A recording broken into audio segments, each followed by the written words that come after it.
Okay, guys, welcome to the channel. So in today's episode, I'm actually going to do a top-down analysis or a multi-time frame on synthetic indices. I want to show you something that is actually important and as much as good as fucked up piece of shit.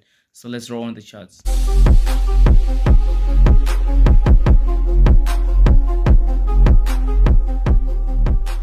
So on this episode, we are actually going to do something different. You can actually see right here, we are trading V50 index on the daily time frame. So I'm actually going to do my top down analysis or my multi time frame analysis from the D1 time frame to the M5.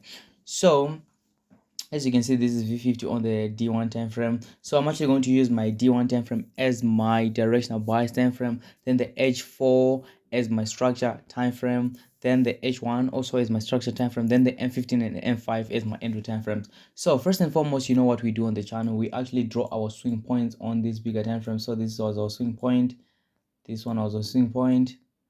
Okay, which one is also a swing point? This point here. Remember, we always mark our swing points on the bigger time frames, as you can see here. That is what I'm doing here. My mouse is giving me problems. Don't worry about that, guys. Right, so which one is also our swing point? Okay, this is our swing point here, another swing point here, another swing point. Where is it?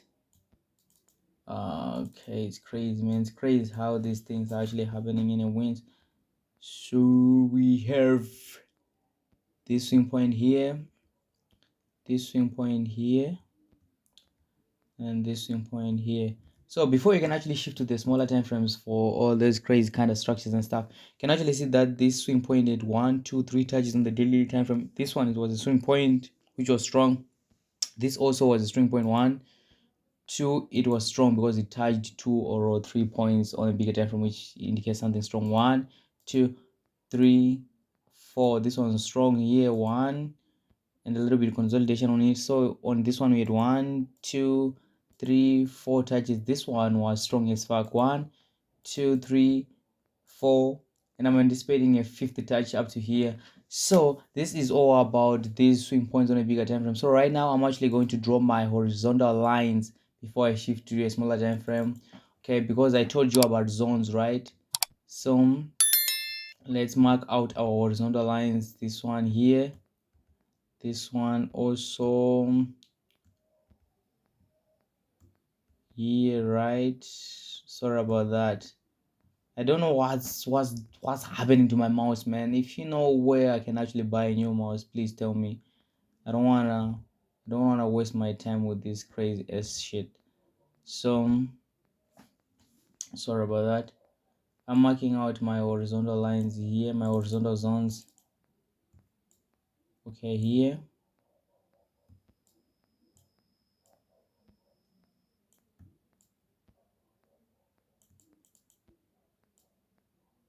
Here. So these are our horizontal lines as well as our, those kind of rectangles. So right now I have seen where the market is actually happening and where it's actually going. You can actually see that we had our peak reset here, which was a peak formation, then level 1 drop, level 2, and I'm anticipating a level 3 drop to the downside on the H1 time frame. You can actually see where the high, low, higher, high.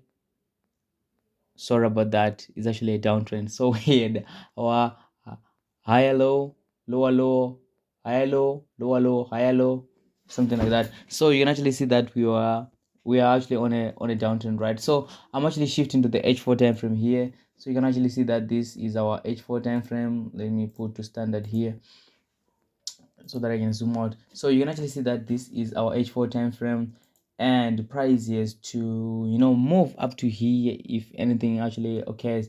But right as we stand here, we are on this order block here. That is what the market, those kind of vibes. So we are on an order block on the H4 time frame, right? So before I talk about anything else, remember we've got our directional time frame or bias, then the structure bias, then the entry bias. So as I've done on the first part of the of this episode, I've marked my points on the D1 time frame, which was my directional bias. So right now I'm on the H4 to see what is actually happening. So I'm anticipating price to move to this order block here, right? It has also mitigated this order block, right? So let me shift to my H1 for also my structure. So you can actually see that when we had our reset here, we had our level 1, level 2, level 3. So I'm anticipating for the market to create something like a clear M up to here, right? Then do something like a clear M here, okay? So if all goes well, the market has to go down no matter what. But you want to find that greatest possible sniper entry that you can find on the market. So I'm anticipating something like this on the H1. So this is all about the top-down analysis, right? You understand, guys, where we're actually working level 1, level 2, level 3. And here was our resistance zone on the D1 time frame. And this is all about it. This is all about it, right? So for your entries, I'm actually going to talk about entries on the next coming episodes, guys. Please note this. I will talk about entries. Right now, I want to show you how to analyze top down analytically, that kind of things. That's kind of nice. You know what I'm talking about? Okay, so guys, I really appreciate you for watching this kind of episode. This is what you need to do. You have to identify your swing points first on bigger time frames for you to mark your support and resistances, and get something like a directional bias and stuff. Thank you guys for watching. Please make sure you hit the subscribe button.